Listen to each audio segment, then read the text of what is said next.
Bienvenue à toi, belle âme, sur le podcast Le Café d'Absolem. Moi, c'est Agathe, alchimiste de l'être. Je t'apprends à percevoir l'invisible pour te comprendre et accompagner l'être, l'humain, grâce à ta sérénité, ton lâcher-prise, ta sensibilité et tes capacités suprasensorielles. À travers ce podcast, dont je t'invite à t'abonner dès maintenant, nous allons ensemble et autour d'un café ou de ta boisson préférée, élever notre conscience, apprendre et porter sa réflexion sur divers sujets. L'objectif ? Élargir notre conscience à l'invisibilité de notre univers et de nous-mêmes. Sens-toi libre de partager tes réflexions, tes questions, ton avis dans l'espace commentaire ou en me l'envoyant par DM Insta, je serai ravie de te répondre.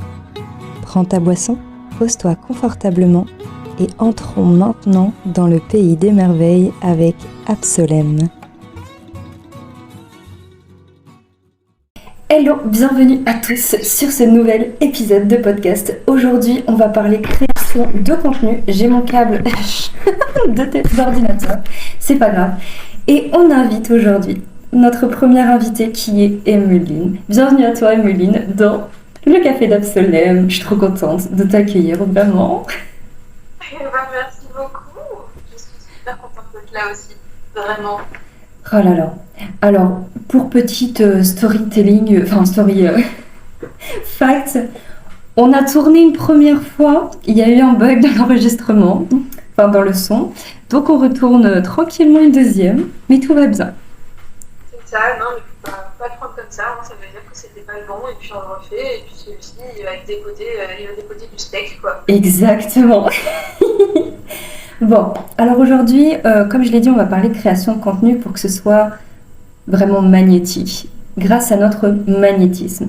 Alors, tout simplement, on va présenter un petit peu le sujet du jour, on va surtout présenter notre magnifique Emeline, et puis on va parler un petit peu de ce qu'est la création de contenu, le magnétisme, tout ça.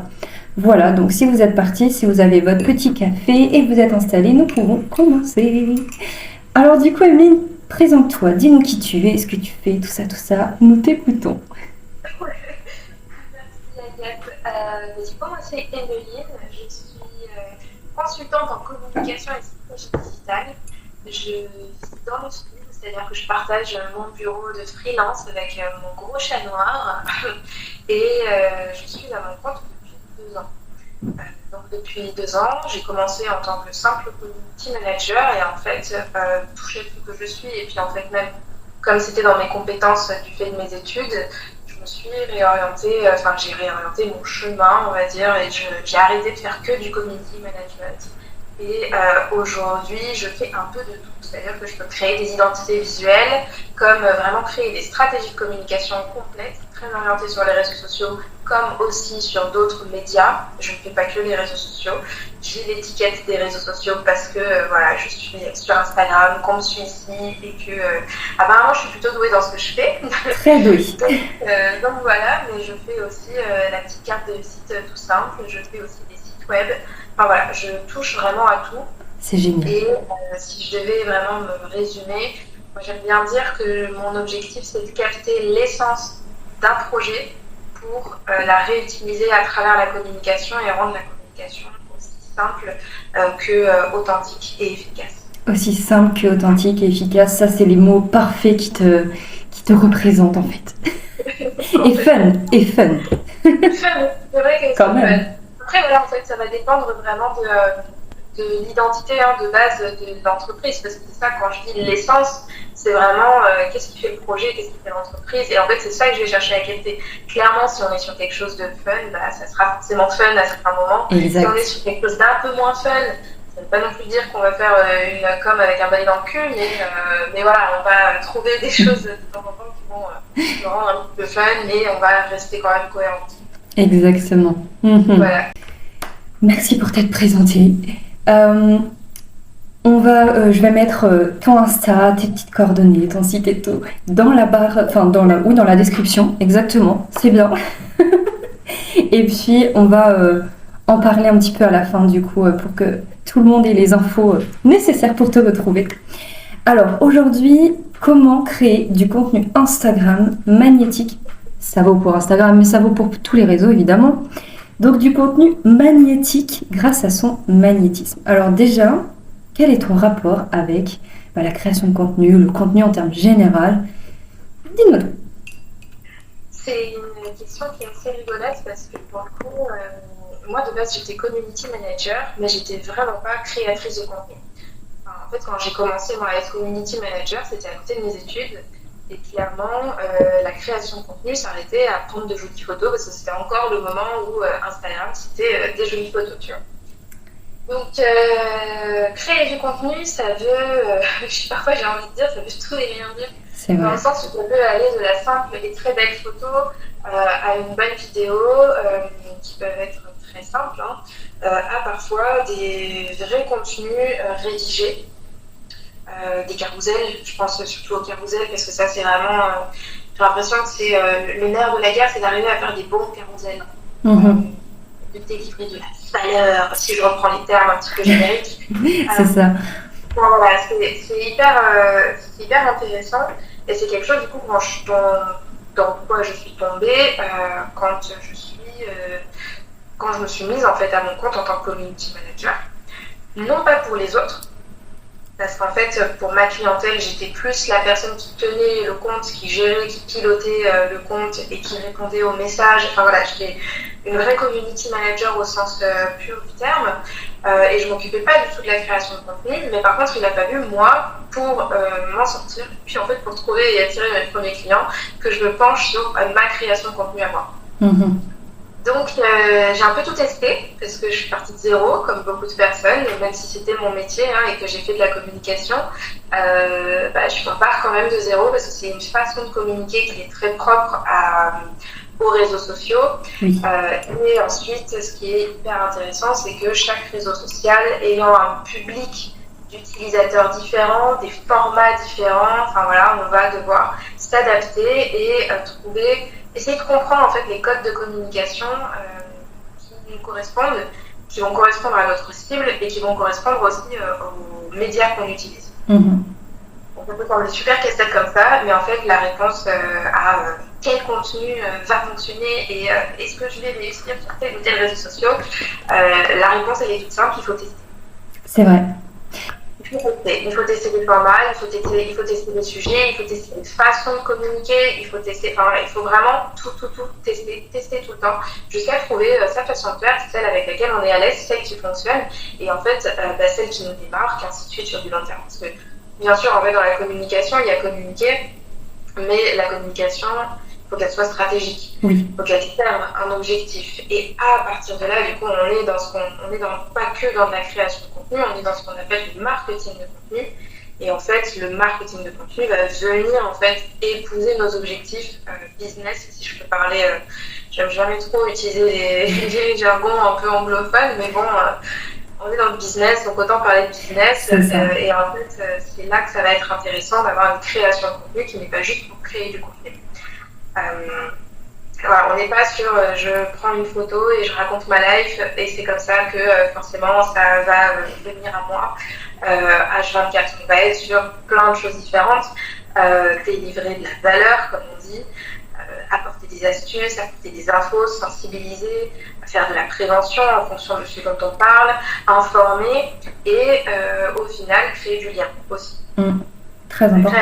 Mais en fait, c'est presque aujourd'hui avec les réseaux sociaux, avec l'utilisation qu'il y a, qui est assez massive des réseaux sociaux, je pense qu'on est sur un vrai domaine à part. Presque. Ouais, j'avoue. Et c'est super intéressant ce que tu nous dis. Et il y a vraiment une différence quand tu as une stratégie. Alors, je ne sais pas si l'exemple, il est bon, si ça va parler, mais c'est comme être sur les réseaux pour quelque chose, pour contribuer d'une certaine façon, peu importe comment, et faire de l'influence sur les réseaux. Clairement. Ah oui, ça c'est hyper intéressant parce que alors l'influence c'est super intéressant je trouve comme sujet. Oui. Parce que aujourd'hui je trouve que c'est connoté péjorativement. Or c'est hyper important de comprendre que oui, il y a de grosses dérives comme dans beaucoup de choses, mais il y a aussi, et ça c'est vraiment un truc, moi aussi j'ai eu du mal un petit peu au début à y croire, mais parce que je voyais pas vraiment beaucoup d'exemples. Mais il y a aussi des comptes qui sont là et qui font de l'influence que j'ai envie de dire positive. Oui. Positive parce qu'en fait, plus que de l'influence, c'est des gens qui partagent des engagements et à travers ces engagements, s'ils influencent, ils font. Et quand je parle d'influence, là, je parle de, par exemple, valorisation de produits, marketing. Donc, en fait, ils sont contactés par des entreprises pour valoriser certains produits. Donc, ils sont rémunérés. Pour moi, c'est ça un influenceur. Hein. C'est vraiment quelqu'un, ou une influenceuse, c'est quelqu'un qui va parler de produits et en fait, qui va devenir le panneau publicitaire d'un produit, d'un service aux yeux de sa communauté. Exactement. Et c'est quelque chose d'hyper intéressant parce que je pense, et en fait même j'ai envie de dire j'y crois, j'y crois fortement qu'il y a des gens qui ne font pas que ça par appât du gain et pour servir des entreprises qui vendent qui font du dropshipping tout simplement et qui vendent des fers à cheveux qui tuent les cheveux des femmes ou encore des masques capillaires qui vont en fait juste nous tuer la santé. Je pense qu'il y a vraiment des gens qui sont là et qui font de l'influence positive. Oui. Et je pense qu'il est important de le rappeler parce que pour le coup, là, on est effectivement sur une façon de créer du contenu qui est complètement différente. Exact. La personne va se mettre en avant, va parler de son expérience avec le produit, le service, pour justement parler à sa communauté qui s'identifie à elle et qui va se dire peut-être que ça, c'est la solution à tel problème que je cherche. Exactement. Et donc la création de contenu est différente, je trouve, que pour une entreprise qui, pour le coup, elle va chercher à valoriser son contenu et à créer une autre forme d'identification. On est sur quelque chose de complètement différent. C'est ça. Et du coup, selon toi, pourquoi on devrait créer du contenu qui est magnétique ?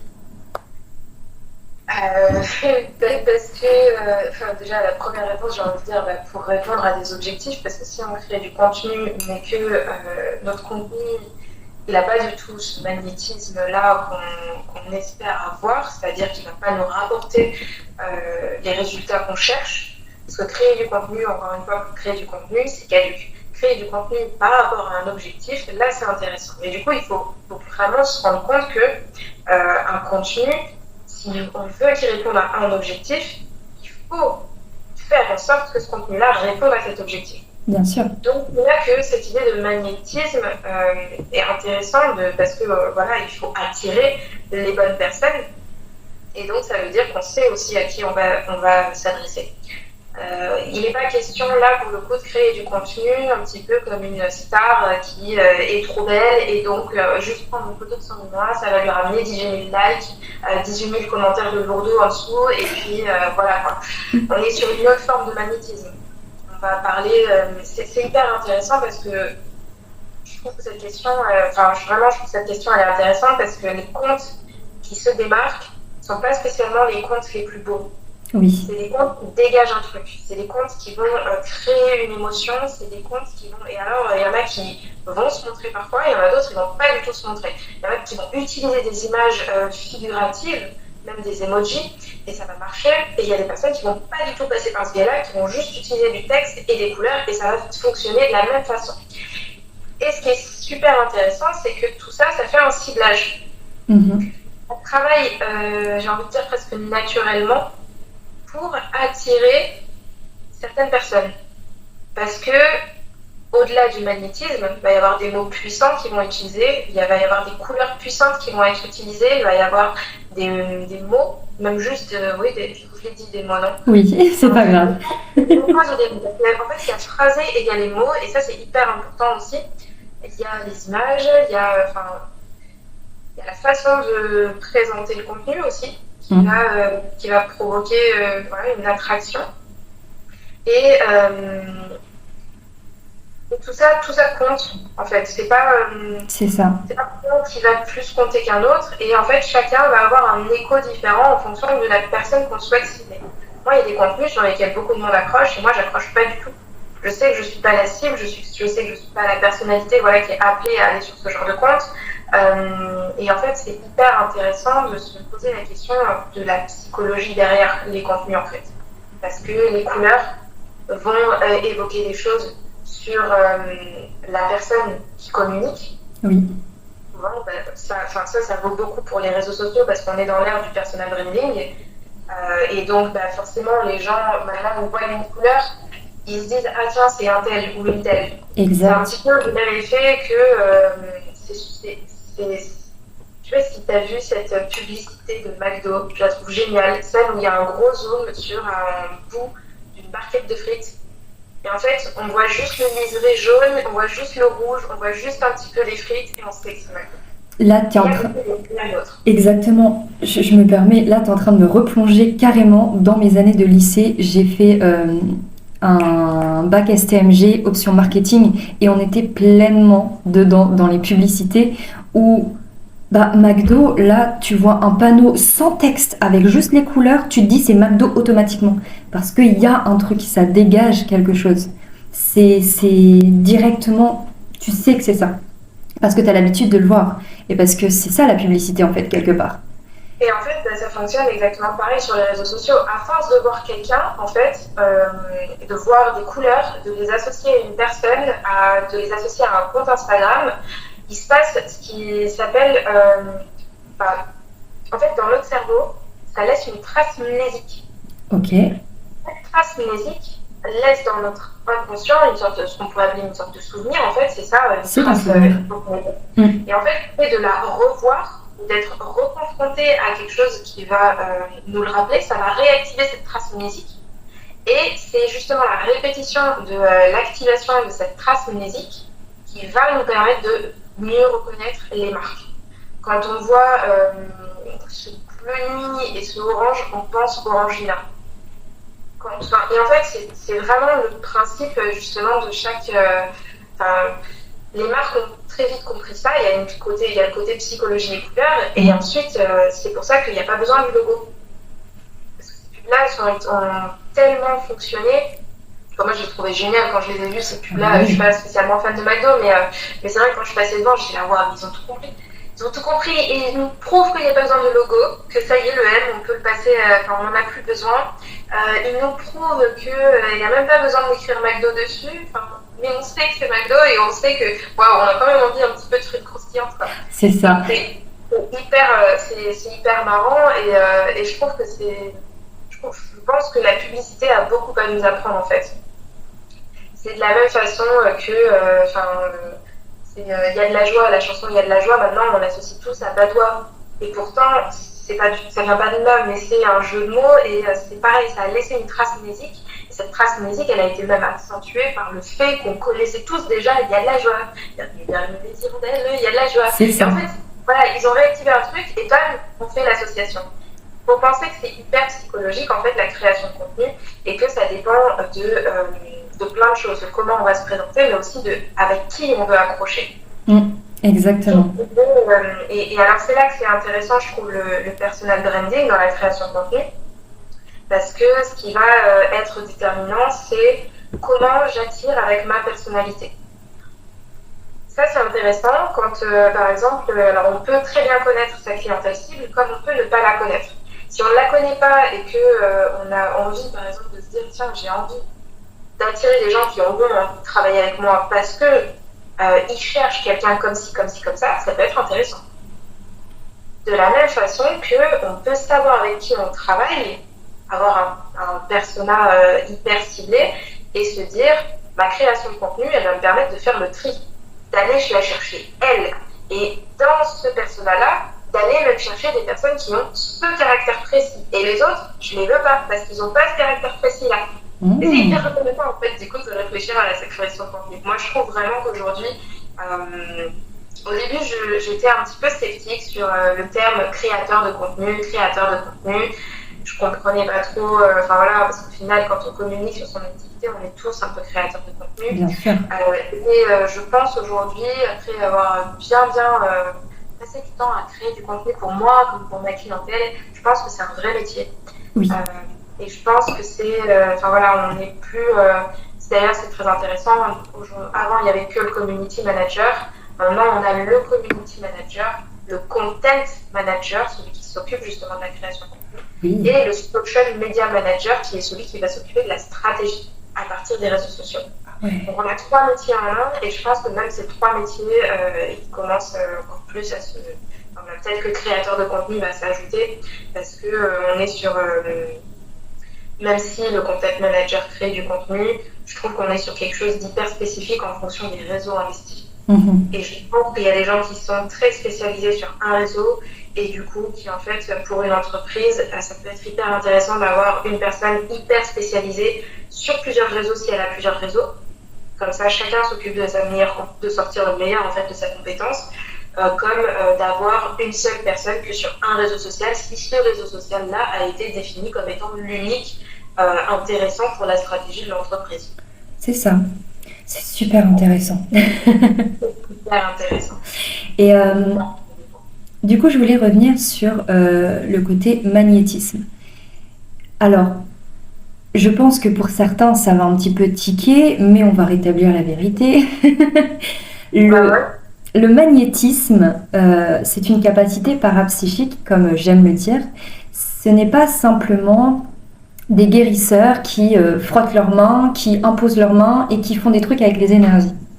C'est bien plus que ça, parce que au départ, le magnétisme, et ça, au début, ça m'a vraiment surpris, c'est la possibilité de ressentir, de recevoir, de donner, de transmettre des énergies venant de sources différentes, à qui l'on veut, de près ou à distance.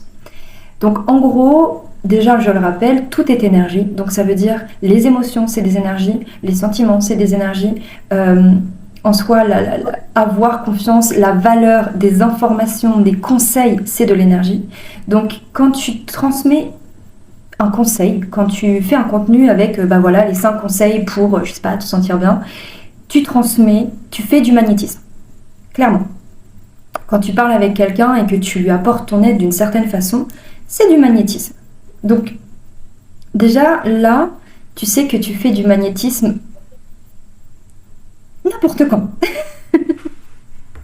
Et d'ailleurs, toi, Emeline, tu es très forte en magnétisme à travers ton contenu. Très, très forte. C'est pour ça que je voulais faire ce podcast avec toi, parler de ce sujet avec toi. Donc voilà, déjà, tu as un premier... vous avez une première définition de ce qu'est le magnétisme et de comment vous pouvez l'utiliser dans votre contenu. Simplement en partageant des conseils, de la valeur, qui vous aide surtout. On l'oublie trop souvent. C'est ce que j'allais dire, c'est hyper intéressant. C'est marrant parce que c'est un truc qu'on me dit souvent. On me dit souvent que on se sent attiré par moi. Pourtant, je m'appelle pas Dua Lipa, quoi, tu vois. Je me sens pas en tout cas une Shakira non plus. Enfin, tu vois, Ouais. Mais je sais que j'ai toujours été quelqu'un qui dégageait un certain truc. Et ce truc-là, c'est rigolo parce que parfois il a bien dérangé des gens. On aime ça. C'est pas, je pourrais pas dire non plus que ça vient d'une grosse confiance en soi et d'une grosse connaissance de soi. Quoi que si, en fait, d'une bonne connaissance de soi, parce que pour le coup, je sais dire que quand je suis dans une période, et ça nous arrive à tous, où on change, on grandit, on expérimente des choses, et donc parfois on a l'impression d'être perdu. Et très sincèrement, quand je suis perdue, ça n'enlève rien à ma sympathie, ça n'enlève rien, mais je sais que je rayonne pas. Je sais que j'ai toujours été quelqu'un un peu solaire, on m'a toujours dit, j'étais la nana, la gamine en fait, tout le temps souriante, et ça on le disait même à mes parents, impressionnant ce qu'elle sourit cette gamine. Et je sais qu'au fur et à mesure du temps, ça m'a valu des agressions d'ailleurs dans plein Lyon, parce que j'étais juste souriais. Je souriais et du coup je devais passer pour la béate de la trame de métro et je chope quelqu'un la main dans mon sac et tout le monde qui me regardait. Et j'étais choquée que personne ne réagisse.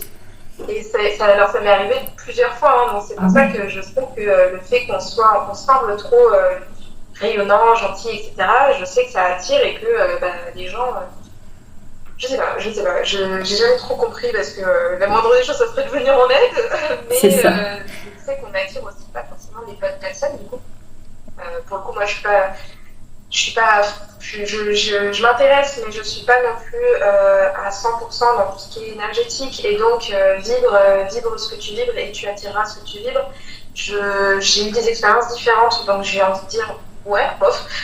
Oui, mais pas tout le temps. C'est ça. Voilà, oui, mais pas tout le temps, parce qu'il y a aussi tu sais pas, on pourrait appeler ça des sortes de vampires d'énergie qui du coup voient que justement vous êtes quelqu'un de profondément bien et du coup ils viennent bien s'essuyer les pieds sur votre paillasson quoi. Parce que c'est plus facile de laisser sa merde chez les autres que de l'assumer soi-même. Et en fait, ce qui est dommage, c'est que ça entache l'énergie des autres. Exactement. C'est pour ça que je trouve que c'est pas grave parfois de pas se connaître et c'est pas grave voilà, c'est pas grave, mais c'est vrai que ça joue.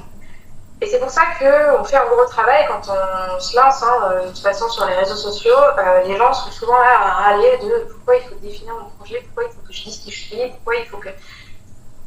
Est-ce qu'on va se baser sur ça en fait, pour justement te démarquer. Ce qui est intéressant dans nos configurations, c'est quand on est indépendante, on est nos propres... on est en fait notre propre logo. Il n'y a presque pas besoin d'avoir un logo. Qu'on se montre ou qu'on se montre pas, ça c'est hyper important de le rappeler. Tiens, parce qu'il y a beaucoup de personnes qui pensent, j'ai cru que si elles ne se montrent pas, il faut absolument un logo. Non, il n'y a pas besoin. Des couleurs suffisent, des façons de formuler les phrases suffisent, et ça peut juste faire la différence. C'est ça.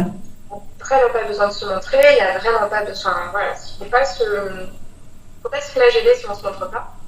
Il ne faut pas se flageller si on n'a pas de logo et il faut juste se dire, moi je sais ce que je viens chercher là-dessus et surtout, je me connais. Je connais mes valeurs, je sais ce pourquoi je fais ce que je fais et je sais ce que je viens chercher sur les réseaux sociaux. Et à partir de là, que vous veniez chercher des abonnés pour juste avoir des abonnés, que vous veniez chercher des clients, donc que vous fassiez un travail pour avoir des abonnés, que vous allez transformer en prospects et ensuite réchauffer pour qu'ils soient un jour vos clients, ou qu'on vienne juste partager quelque chose pour partager quelque chose, peu importe. L'important, c'est de savoir déjà qui on est et ce qu'on vient faire. Et ça aide. Et ça, je sais que personnellement, c'est quelque chose qui m'a beaucoup aidé. Je sais que c'est hyper... je pense que c'est aussi... tu as dû te rendre compte parce que ça fait quand même un bon moment que tu me suis, toi. Oui. Mon compte est la caractéristique... et l'exemple même, en fait, qu'on change et qu'on reste jamais sur la même façon de communiquer. Oui. C'est complètement normal et c'est hyper humain. Moi, j'ai commencé avec une identité visuelle qui était rose bonbon. Ensuite, j'ai changé d'identité visuelle et mon identité visuelle, c'est assez... Mais même moi, il y a des moments où je reste assez stupéfaite de voir à quel point je l'ai mobilisé de manière différente et à quel point j'ai changé ma façon d'utiliser en restant avec les mêmes couleurs. C'est ça. Mais ça m'a permis de m'ancrer dans mon paysage, ça m'a permis de devenir une référence sur ces couleurs-là. Je sais, on me le dit, quand je vois tes contenus, je sais que c'est toi, ainsi de suite. Et du coup, j'ai trop envie de le lire. On me le dit. C'est exactement ça. Et c'est hyper rigolo parce que c'est la preuve même justement que le magnétisme, c'est pas juste à travers une présence physique. L'intention qu'on met dans la création compte. Et j'ai envie de vous dire même... alors moi j'ai baigné dans l'art parce que ma maman est artiste, ma maman est artiste céramiste et vous n'imaginez pas la quantité de créations artistiques qui n'ont pas d'âme. C'est impressionnant. Tandis que à côté, alors là je vais te la montrer parce que je l'ai là, ceci est une tasse à café. C'est chaud. En porcelaine, elle a été faite à la main. Elle a des motifs, tu vois, qui sont super jolis, comme des sortes de petits nuages. Je vais la décrire. Et il y a des dorures, alors tu dois les voir comme ça. Voilà. Ouais, oh, c'est beau. Là, c'est une tasse à café. Et si je la pose sur un meuble, ça peut aussi être une œuvre d'art. Clairement. L'objet est juste superbe. Et voilà, c'est juste trop beau. Il y a une âme, il y a un truc qui se dégage. C'est très rigolo parce que la créatrice du coup que j'ai rencontrée quand je l'ai achetée sur un marché côtier, elle a vraiment une personnalité qui ressemble à ce que je te montre en fait, qui est une tasse et c'est hyper intéressant de se rendre compte en fait que les objets racontent des histoires, je trouve. Nous en disent beaucoup sur la personnalité en fait du créateur. Il faut, c'est super intéressant. Je pense qu'on s'égare un peu, mais j'aime bien faire des parallèles parce que je trouve que c'est toujours plus parlant en fait au final. Oui. Et c'est comme l'effet que ça produit, c'est exactement le même que quand vous voyez quelqu'un et que vous ne le blairez pas, ou alors que vous dites celui-là, ça va grave matcher avec. Ou alors celui-là,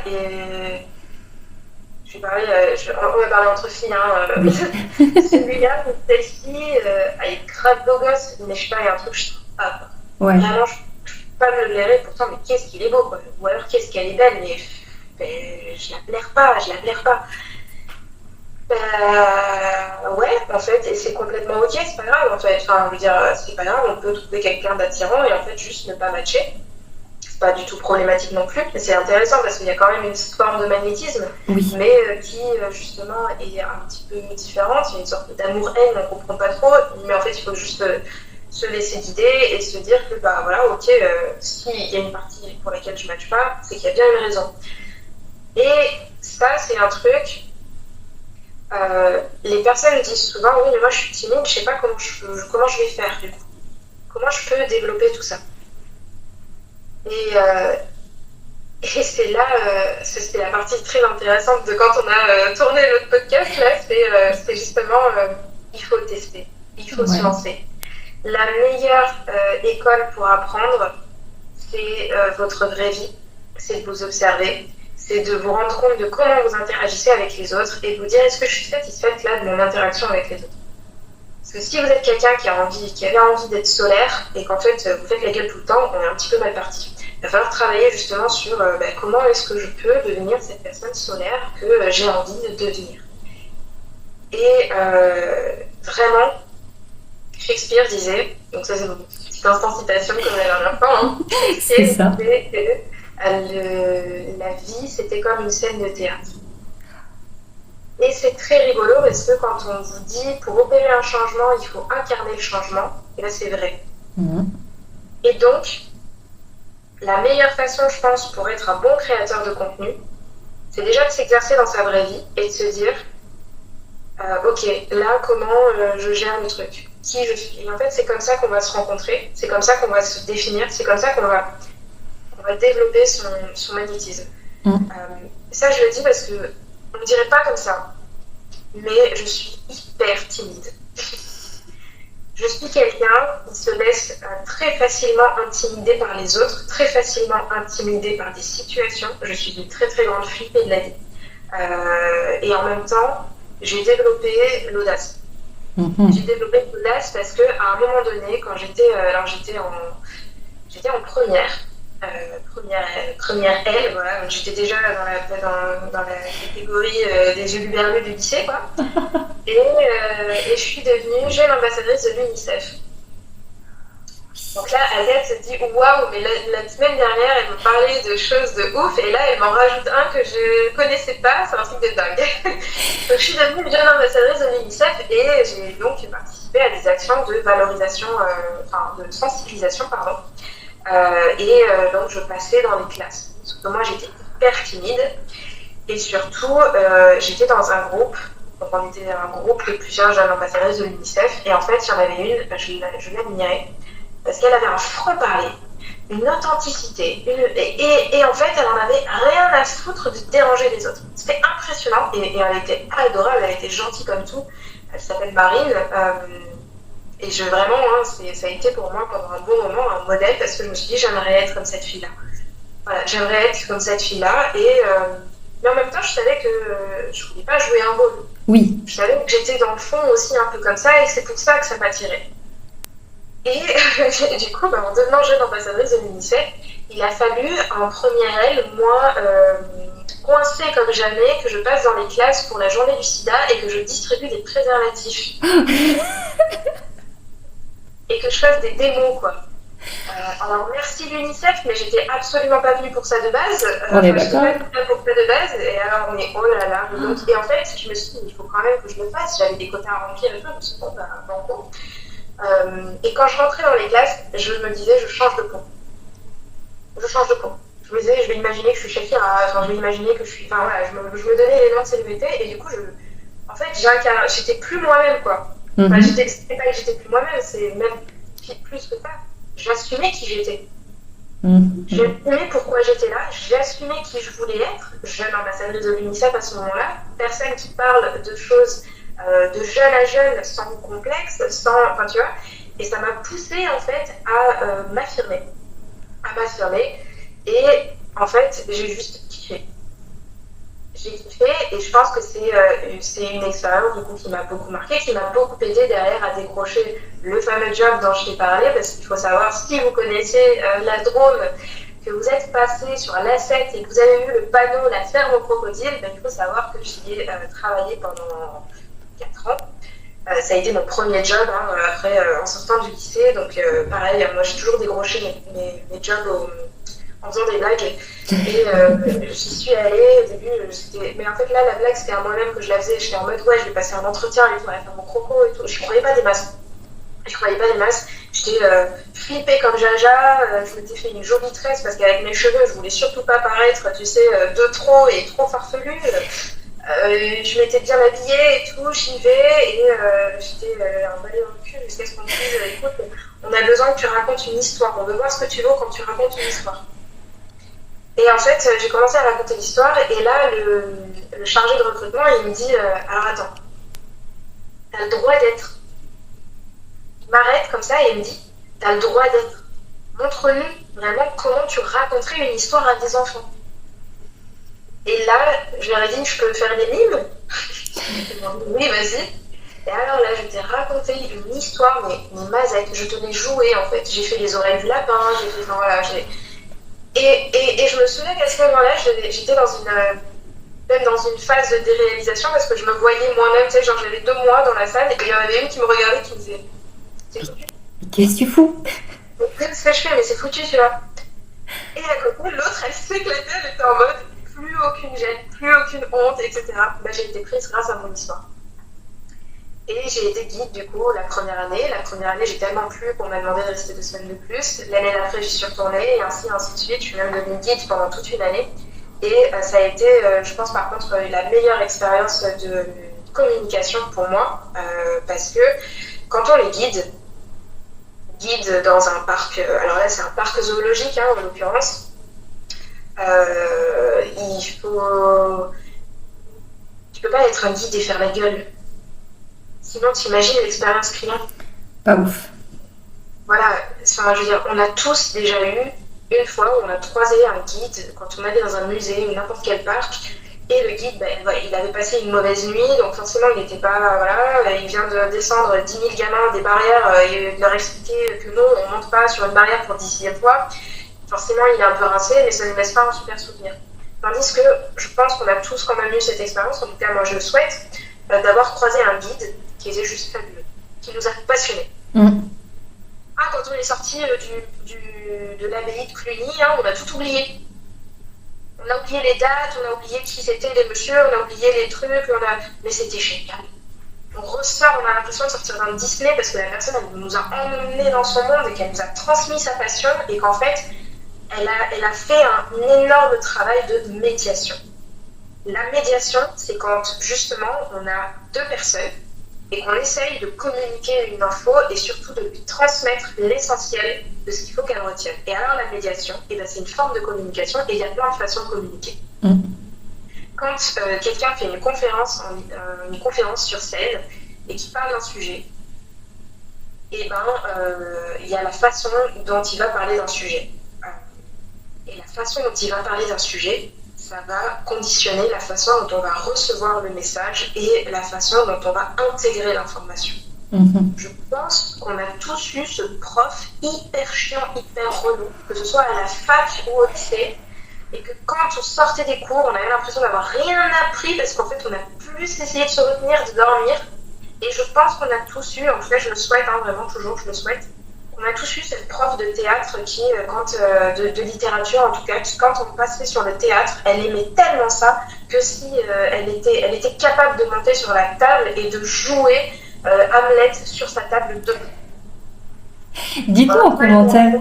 Pardon. Ça, franchement, dites-moi en commentaire, dites-le nous parce que ça m'intéresse. Je pense que c'est quelque chose qui est assez réservé à ceux qui ont fait un bac littéraire, pour ceux qui étaient sympas d'ailleurs, parce que je vous le rappelle, avec les réformes, on devient des dinosaures niveau bac littéraire.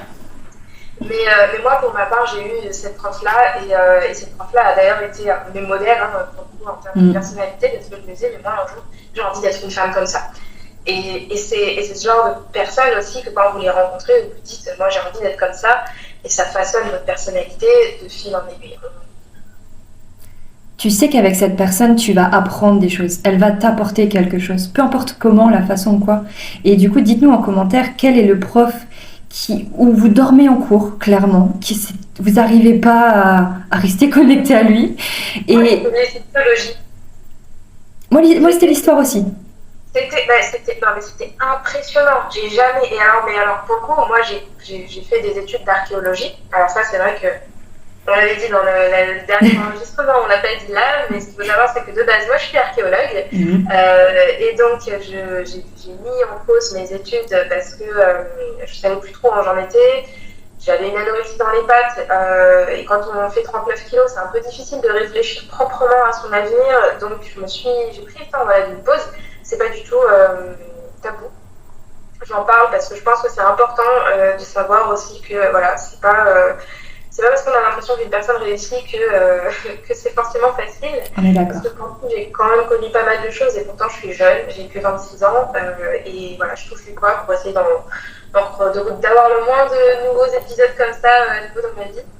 Et en fait, j'ai décidé justement de me servir de mon bagage en archéologie et de ma grosse expérience à la ferme au crocodile en tant que guide pour me réorienter dans la médiation. Parce que je me disais, tiens, avec la médiation, je pourrais faire ce que je fais à la ferme au crocodile, mais sur l'archéologie, qui est ma passion première.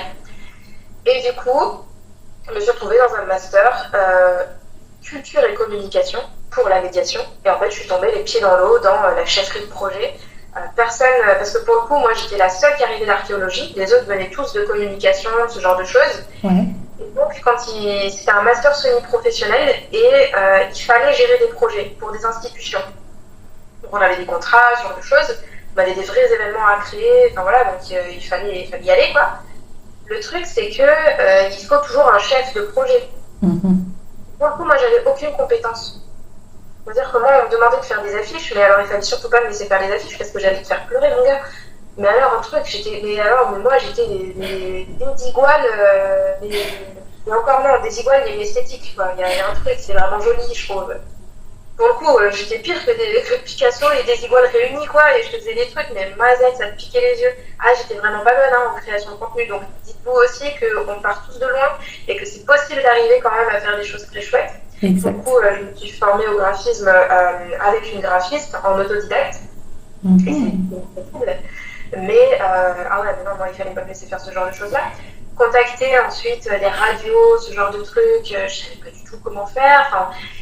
Et on m'a dit, tu vas être chef de projet. Parce que personne ne voulait le faire en fait. Enfin voilà, personne ne voulait le faire. Et puis à la limite, je me dis, si personne ne veut le faire, moi je le ferai, ouais, pas de problème. Donc, parce que c'était assez rigolo, parce que je me retrouvais à dire aux autres ce qu'ils devaient faire, et j'ai regardé faire sur leur logiciel et tout. J'étais là, comment ils font ça? Pour moi, c'était des magiciens, tu sais. Moi, j'étais à Poudlard.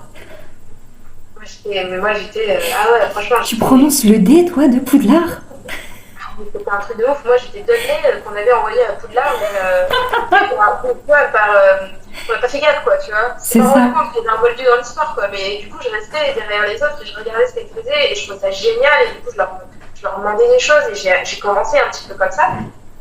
Et en fait, c'est comme ça que je suis tombée dans la communication pure. Et c'était super intéressant. Enfin, c'est super intéressant parce que en archéologie, il y a de la communication. On a un devoir de communication. C'est-à-dire que nous, on travaille sur des données scientifiques en archéologie, mais on a pour obligation envers l'État de transmettre ces connaissances au grand public. Parce qu'on part du principe que ce qu'on étudie ne nous appartient pas, mais nous appartient à tous. C'est vrai. Et c'est hyper intéressant du coup, quand on est en archéologie, on est formé aux conférences, à la prise de parole en public et en fait on nous forme à faire des colloques. Ok. Donc on prépare en fait à la restitution de recherche, à la présentation de nos résultats, etc. Et en fait ça aussi c'est venu s'ajouter, tu vois, à mon expérience à la ferme au crocodile. Clairement, je suis arrivée dans des études d'archéologie. Moi, j'avais plus du tout peur de m'adresser à mes collègues parce que, l'été, parfois, je faisais des conférences avec 1000 personnes autour de moi et j'arrive dans mon amphithéâtre, on est 430, ça va.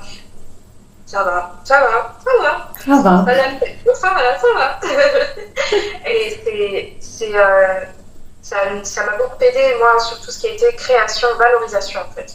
Ok. Comment je parle de quelque chose qui existe, qui est une donnée scientifique, comment je la transmets sans la dénaturer et de manière à ce que ça soit pas un truc trop chiant non plus, quoi. Enfin, je suis désolée, je suis humaine, je dis des vulgarités. Oui, t'inquiète.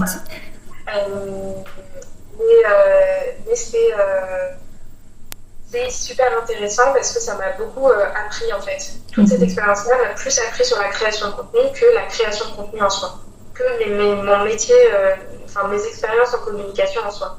J'ai plus tiré de tout ça parce que ça m'a développé un peu une challenge, on va dire. Et puis le goût aussi du format.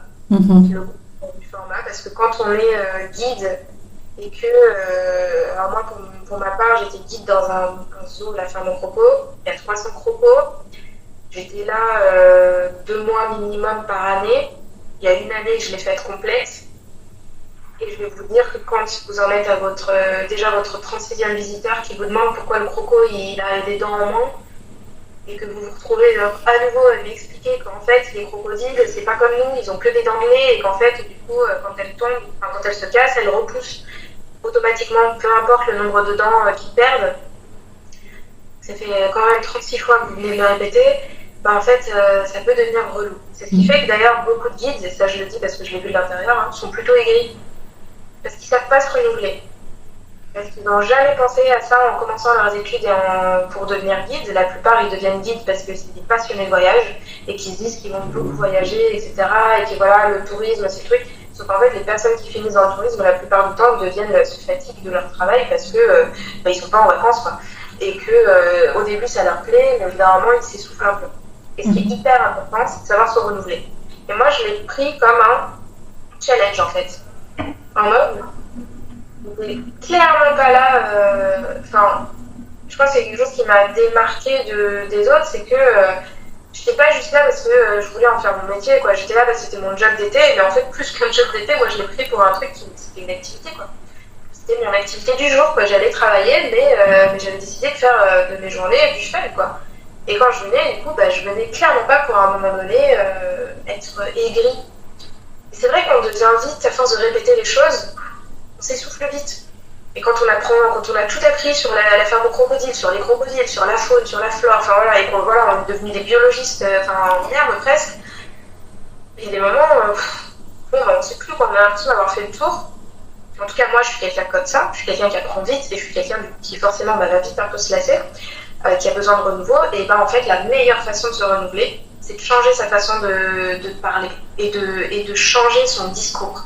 Et c'est de parler, de s'entraîner en fait, et vraiment, ça a été le meilleur terrain, m'entraîner à parler de choses scientifiques à des enfants de 6 ans, comme à des enfants de 12 ans, comme ensuite à des personnes des adultes qui ne s'y connaissent pas trop en bio et puis c'est pas trop leur truc, comme à des personnes expertes dans leur domaine.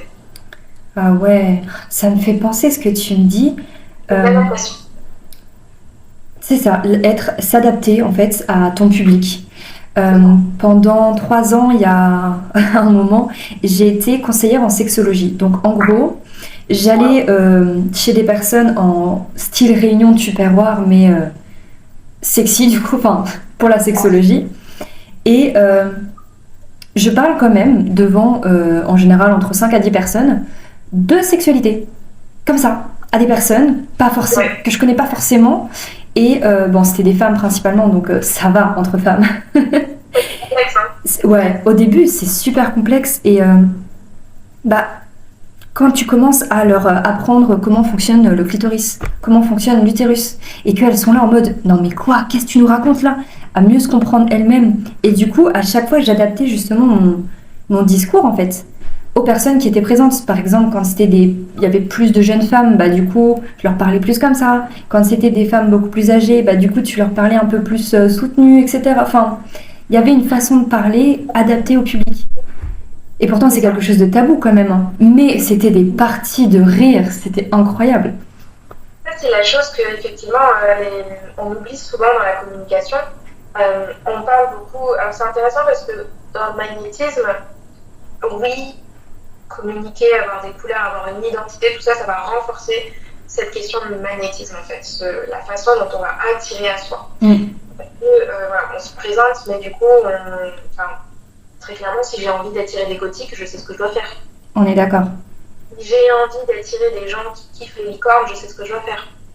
Je prends exprès les extrêmes. Hein. Oui. Mais ensuite, évidemment, le degré de connaissance, ça compte. Bien sûr.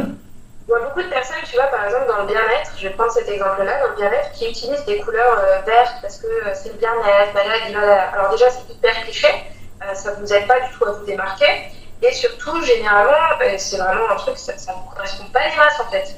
C'est plus un cliché que vous vous êtes imposé à vous-même, un petit peu en mode je reste dans la matrice. Hein. Papa, maman m'ont dit que la vie idéale, c'était d'être mariée, d'avoir des enfants, d'avoir un jardin, d'avoir le petit chien, et puis métro, boulot, dodo. Et puis en fait, à un moment donné, 40 ans, je fais ma crise de la quarantaine, et puis je me rends compte qu'en fait, peut-être que ma définition de la vie idéale, c'était pas ça. Quoi.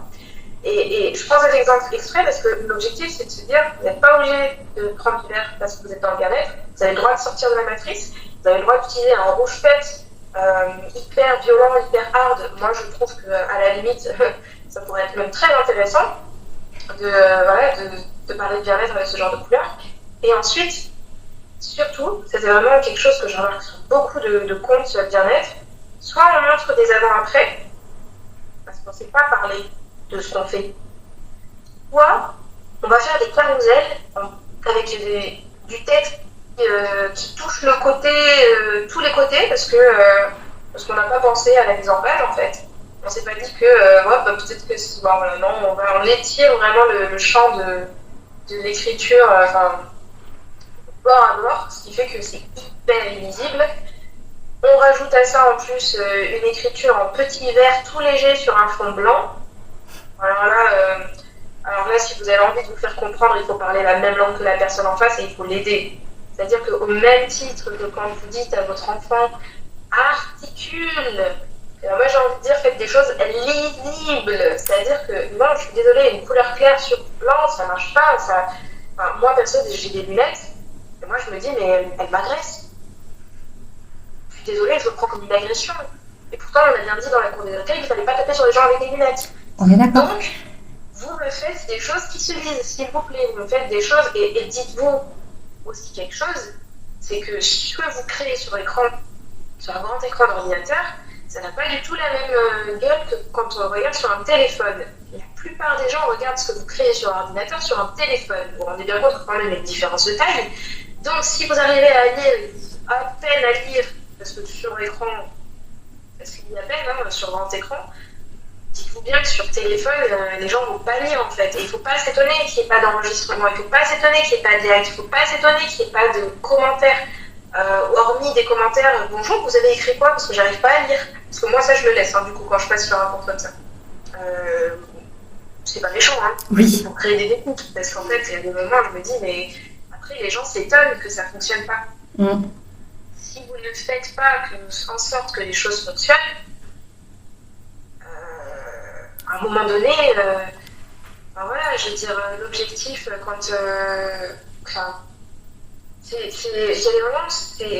j'ai un peu envie de dire, c'est comme tout.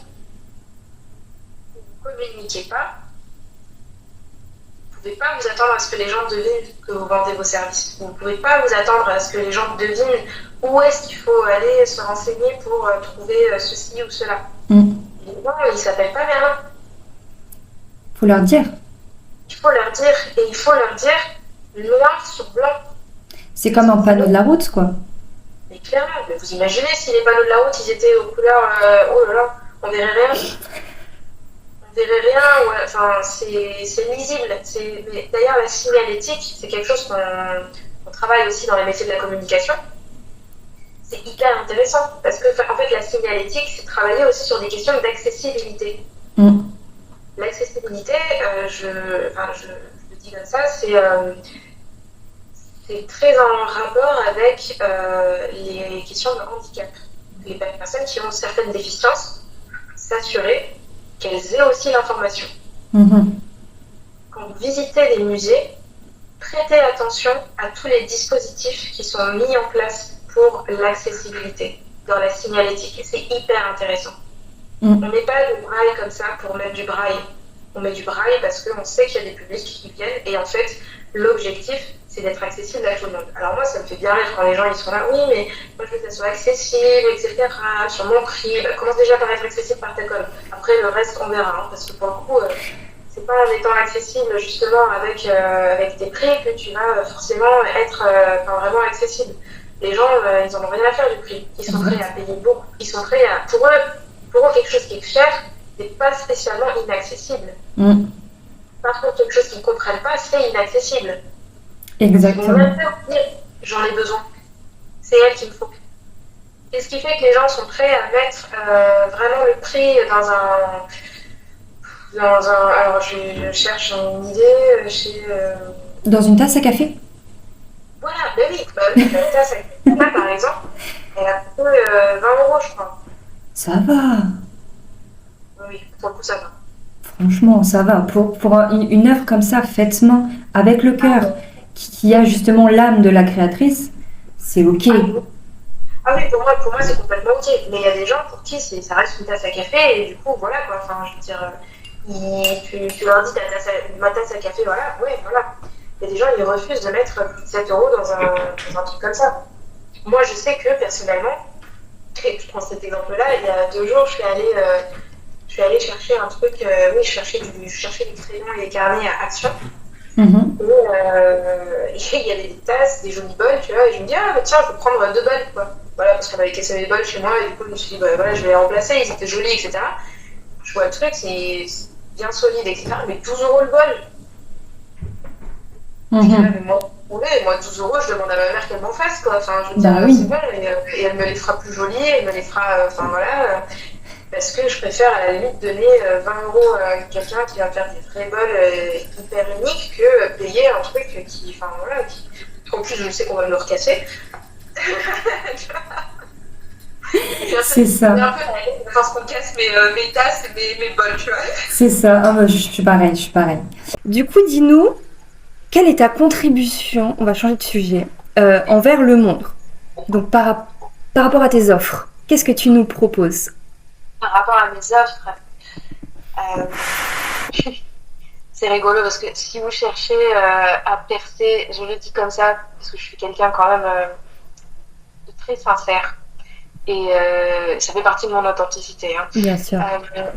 Si vous cherchez à avoir des millions de followers, avoir le feed parfait du premier coup, venez pas chez moi. Parce que moi, je vais vous apprendre à communiquer à votre façon, en fait. Ça, c'est hyper important pour moi, que les gens comprennent que moi, je suis pas une vendeuse de rêve. Je suis pas une vendeuse... D'ailleurs, je ne peux pas prétendre à vous vendre un résultat sur votre CA. Ça, c'est un truc que... ça m'énerve grandement quand je vois les community managers qui parlent de augmenter ton CA, etc. Alors oui, bien sûr, la communication a un effet, mais ce qu'il faut savoir, c'est que on est tenu de délivrer à travers nos prestations. On a une obligation de moyens, pas de résultats. Parce qu'en fait, on n'est pas magicien non plus. Il n'y a pas écrit Merlin l'Enchanteur sur notre front, et clairement, si votre projet tient pas la route, ça va être difficile d'avoir une communication qui tient la route. Et c'est de la même façon que ça va être difficile d'avoir une communication qui est incroyable, mais derrière une offre pourrie. Je le dis parce que ça crée des décalages qui peuvent être violents et qui peuvent vous retomber dessus. Et c'est important d'avoir une communication, par contre, qui vous corresponde. Si vous êtes indépendante et que vous ne la déléguez pas, que vous sachiez la mettre en pratique seule, c'est hyper important. Que vous sachiez l'utiliser et que vous sachiez en faire quelque chose, c'est hyper important. Seul, vraiment seul. Que vous sachiez que les réseaux sociaux, oui, effectivement, publier beaucoup sur certaines périodes, enfin voilà, ça va vous rapporter du résultat en termes d'abonnés. Ça peut aussi, du coup, forcément, si vous avez un compte optimisé pour vendre vos services ou vos produits, ça peut vous apporter effectivement des personnes qui vont devenir vos prospects et donc vos clients. Mais c'est hyper important de comprendre que c'est pas un réseau social. le peu fait le mieux. Oui. Ça ne sert à rien de se matraquer la santé pour faire vos 3 posts par semaine sur Instagram, si c'est hyper difficile pour vous de vous caler un temps pour les créer, si c'est hyper difficile pour vous, et ça c'est un truc, moi je ramène de la conscience en fait. Au même titre en fait que quelqu'un, je vais prendre cet exemple-là parce que moi je sais que j'ai pas mal recours à des personnes qui sont dans le bien-être et dans la santé, parce que voilà, je suis une personne humaine, complexe et je deal avec plein de choses au quotidien. Mon objectif, c'est de vous rassurer et c'est de vous accompagner. C'est pas de vous tuer, c'est pas de vous forcer à faire des choses que vous n'avez pas envie de faire, c'est de vous accompagner dans la compréhension de ce que vous pouvez faire en fait de vos réseaux sociaux. Je peux pas spécialement dire que c'est une mission de vie. Et ça, j'y tiens parce que je sais que c'est une audience quand même qui sera très axée là-dessus. Je peux pas spécialement vous dire que c'est ma mission de vie parce que ma mission de vie, déjà, je l'ai pas vraiment encore trouvée. Pour être hyper honnête avec vous, ce métier-là, je me suis lancée là-dedans parce que ça me plaît, que j'adore ce que je fais, que c'est un gagne-pain aussi, et que c'est ce gagne-pain qui me permet de vivre. Et ça, c'est hyper important pour moi parce que je vois trop de gens qui disent c'est ma mission de vie de vous accompagner, de vous aider à percer sur les réseaux sociaux. Moi, si je devais même être hyper honnête, ma mission de vie à la limite, peut-être qu'un jour ça sera de vous dire, moi je vous accompagne pour créer et commencer votre entreprise, mais pour qu'un jour vous puissiez sortir des réseaux sociaux, parce que tout ça, ça nous rend un peu tous ma boule, et que je ne souhaite qu'une chose à l'humanité, c'est qu'elle s'en défasse. Alors ça peut sembler hyper contradictoire avec mon métier, mais je trouve que c'est hyper important aussi de le dire. Enfin voilà, votre mission de vie, c'est pas de travailler sur les réseaux sociaux, c'est pas la mienne non plus.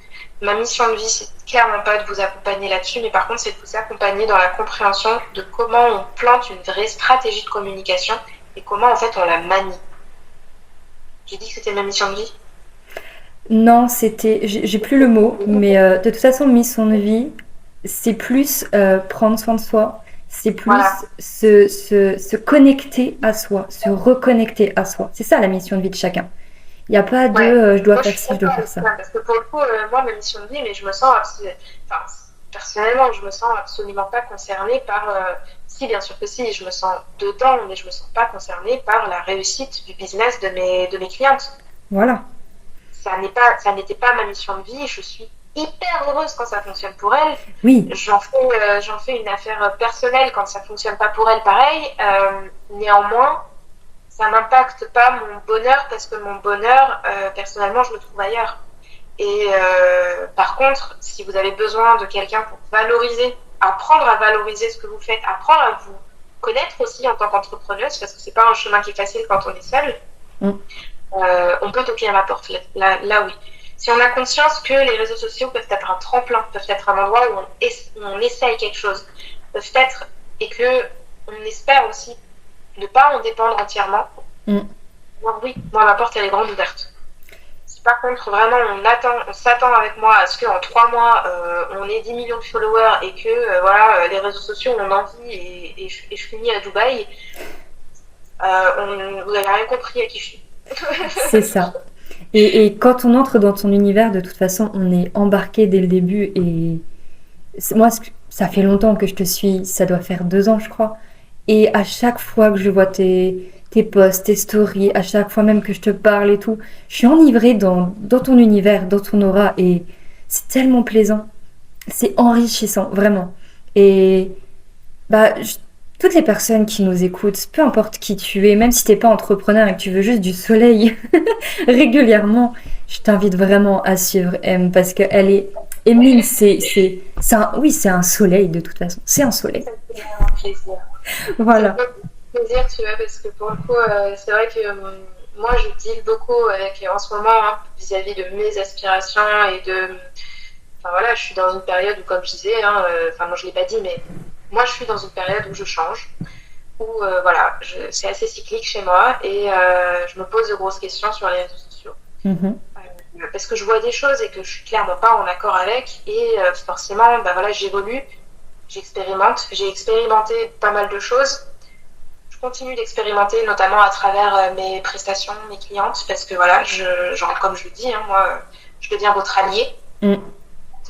Vraiment, c'est une collaboration que je vois comme ça, je suis une alliée. Et ça fait plaisir, tu vois, de savoir qu'il se dégage quelque chose de mon contenu. Je sais que je fais très attention à ne pas être dans la culpabilisation, mais être dans la responsabilisation. Ça, par contre, tu vois, si je devais, je pense, parler de mission de vie, et ça, pour le coup,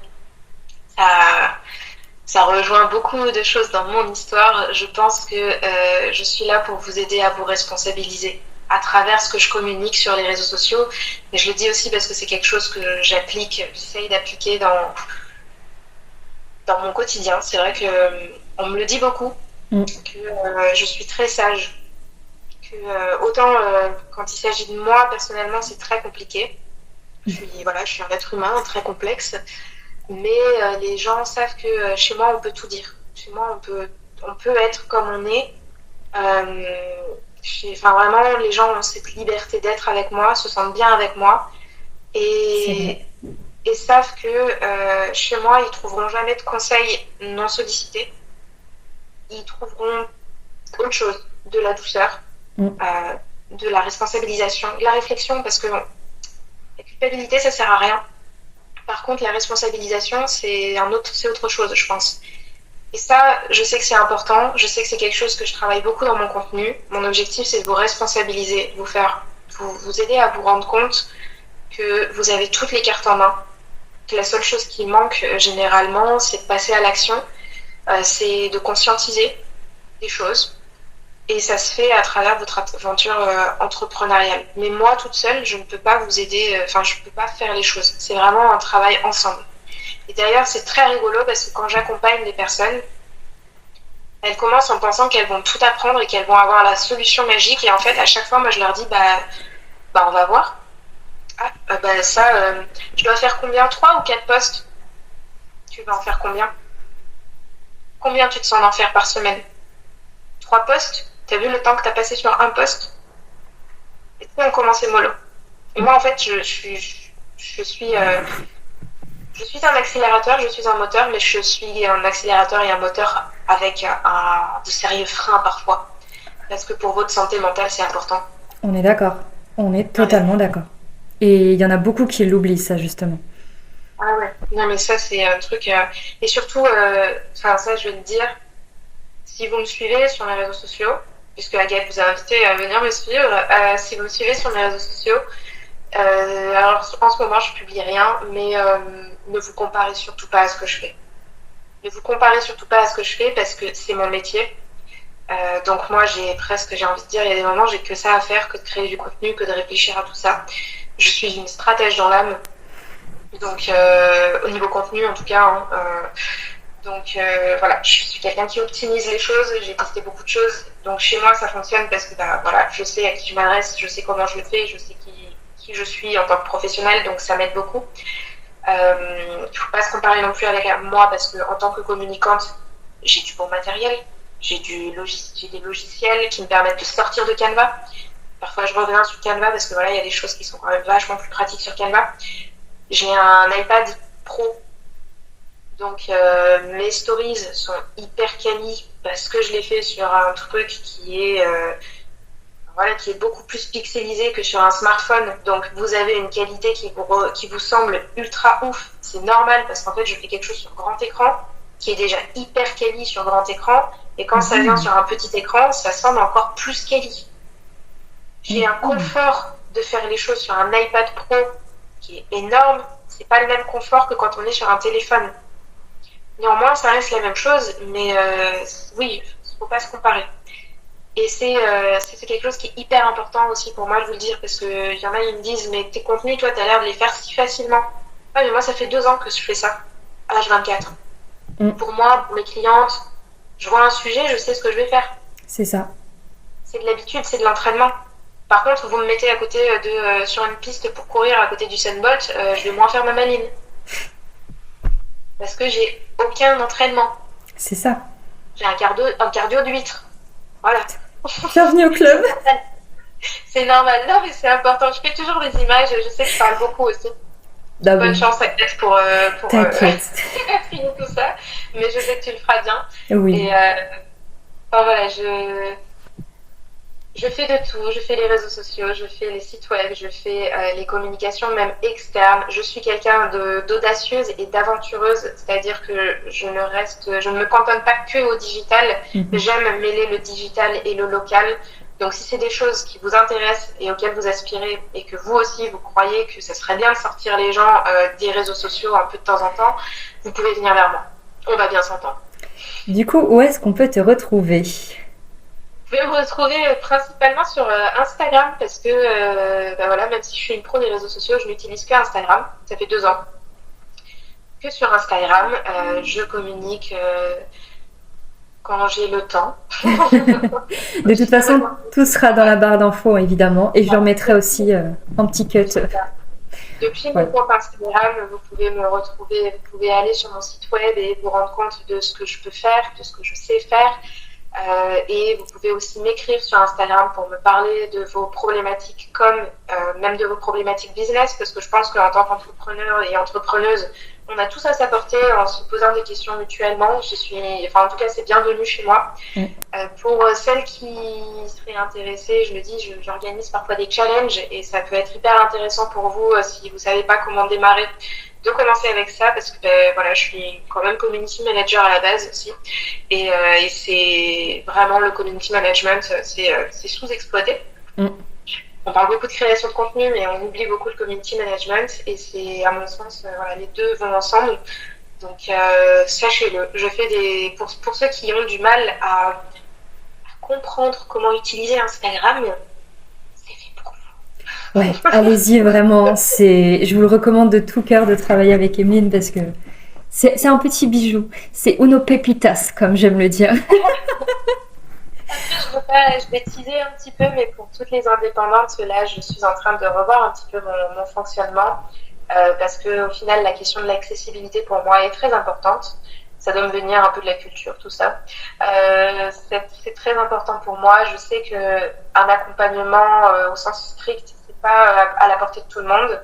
Donc, je suis en train de créer quelque chose qui permettra aux personnes qui sont autonomes de quand même travailler avec moi. À moindre coût et avec toute la qualité de ce que j'apporte dans mes accompagnements. Donc j'en dis pas plus, ça arrive. Quand est-ce que ça arrive, je ne sais pas. Quand j'aurai le temps de dormir, déjà, ça sera pas mal. Donc il y a ce genre de choses. Je suis en train de créer aussi des petites offres. D'ailleurs, la masterclass sur les stories à laquelle tu avais participé, Agathe, je suis en train de réfléchir à l'améliorer, la refaire pour la vendre. Donc voilà, je ne vais pas, je pense, vendre le replay. J'aimerais faire quelque chose d'un peu propre quand même, tu vois. Ok. Mais je sais que c'est une masterclass qui a vraiment bien fonctionné. Elle était géniale, vraiment. Ouais, j'ai quand même 40 inscrites, c'est un truc de ouf pour moi. Et je sais que là encore, je la donne à certaines clientes en petit cadeau de bienvenue. Et puis voilà, ça me permet d'avoir des questions en moins sur les stories quand je les accompagne. Et elles me disent toutes la même chose, que c'était hyper intéressant, qu'elles ont appris beaucoup. Ce qui est très intéressant aussi chez moi, alors ça je le dis de la part de toute ma clientèle, je ne le dis pas pour me lancer des fleurs, hein, attention, je tiens à le préciser, mais généralement quand vous achetez quelque chose chez moi, si c'est sur les stories, vous allez comprendre beaucoup plus de choses que sur les stories, parce que c'est en tout. Donc en fait, ce que vous pouvez appliquer sur les stories, vous allez comprendre comment l'appliquer ailleurs. Et ça, c'est vraiment quelque chose, voilà, les gens me le disent. Ce que j'ai appris avec toi en atelier sur la création de contenu m'a permis d'améliorer ceci. C'est ça. Ce que j'ai appris pour toi avec l'atelier sur les stories m'a permis d'améliorer ma création de contenu. Enfin vraiment, les gens ont des gros déclics avec mon contenu et je suis très heureuse de savoir ça parce que je sais que quand on me dit ça, je suis sur la bonne voie et je sais que c'est ce qui me démarque des autres. Exactement. Du coup, as-tu un mot, un souhait, une intention pour toutes ceux et celles qui nous regardent ? Bien sûr, pour toutes celles et ceux qui nous regardent, ce sera en vidéo, donc qui nous regardent, mais qui nous écoutent surtout. Ah oui, et moi j'étais là avec mon vieux plaid comme ça. C'est pas grave, on vient comme on est, hein. On est comme chez McDo. Voilà, mais écoute, ouais, je crois, pardon. Non, Oui, oui, j'ai un message. Rayonner, en fait. Rayonner, ne vous empêchez pas d'être, parce que quand on s'empêche d'être, c'est là que les choses sont les plus difficiles. Et c'est que ce soit personnellement ou professionnellement parlant. Si vous sentez qu'il y a quelque chose qui est bien pour vous, bon pour votre business, enfin voilà. De toute façon, quand quelque chose est bien pour son business, c'est bon pour nous, et quand quelque chose est mieux, c'est bon pour notre business aussi. Hein, tout est lié. Vous posez pas 36 000 questions. Arrêtez de vous demander si les autres vont aimer. Testez. Testez. Et surtout, une fois que vous avez testé, prenez le temps d'analyser. Mais d'analyser pour vous, juste pour vous. Pas pour vous comparer, pas pour... Enfin voilà. Ça, c'est hyper important, je pense. Et je dis beaucoup hyper important. Mais oser, en fait. Vraiment oser. Oser rayonner. C'est ça. C'est quand on ose, c'est quand on y va qu'on peut le faire. C'est quand on ose mettre un pied devant l'autre qu'on peut avancer. Sinon, on peut pas. Donc, merci beaucoup pour ce magnifique message et pour tout ce que tu nous as transmis dans cet épisode. C'était terriblement enrichissant. Et j'espère que ça va vraiment aussi impacter, j'en suis même certaine, ça va impacter, ça va parler à plein d'autres personnes. Donc, merci beaucoup d'avoir été présente. Ça me fait trop plaisir. Merci beaucoup pour l'invitation, Agathe. J'espère vraiment que... Je sais que je suis quelqu'un qui part dans tous les sens parce que enfin, les choses me font penser à quelque chose et du coup, voilà. Mais s'il y a des questions, en tout cas, j'y réponds avec grand bonheur. Il ne faut vraiment pas hésiter à me les poser. Que ce soit par message sur Instagram ou enfin, voilà, à travers le biais d'Agathe. De toute façon, Agathe a mon numéro, donc n'hésitez pas, elle me transmettra ce qu'il y a à me transmettre. Pas de souci. Mais merci Agathe en tout cas pour cet échange. C'était avec hyper plaisir. Je suis même presque hyper contente que tu vois qu'on les refait. Oui, moi aussi. Celle-ci, c'est la bonne. Ouais, celle-ci, c'est la bonne. Puis si j'en ai une troisième, écoute, ça sera toujours avec bonheur. Hein. Oui, toujours. Là, ça va. On est bavardes toutes les deux, donc ça va. Ça passe. Bon, merci en tout cas d'avoir regardé. Je ne l'ai pas dit, mais abonnez-vous du coup, que ce soit sur ma chaîne YouTube, Spotify. Abonnez-vous à Emeline, abonnez-vous à mon compte Insta si ce n'est pas encore fait. Et puis, on se retrouve lundi prochain pour un nouvel épisode. Il va être tout aussi croustillant. Je ne sais plus de quoi on parle. Oui, on parle de guide. De pourquoi ça n'existe pas et de qu'est-ce qui nous guide au quotidien. Voilà, on va parler d'intuition, de moi supérieur, de divinité. Bref, ça va être super intéressant. Donc, rendez-vous lundi prochain. Surtout, prenez soin de vous. Ciao. Ciao.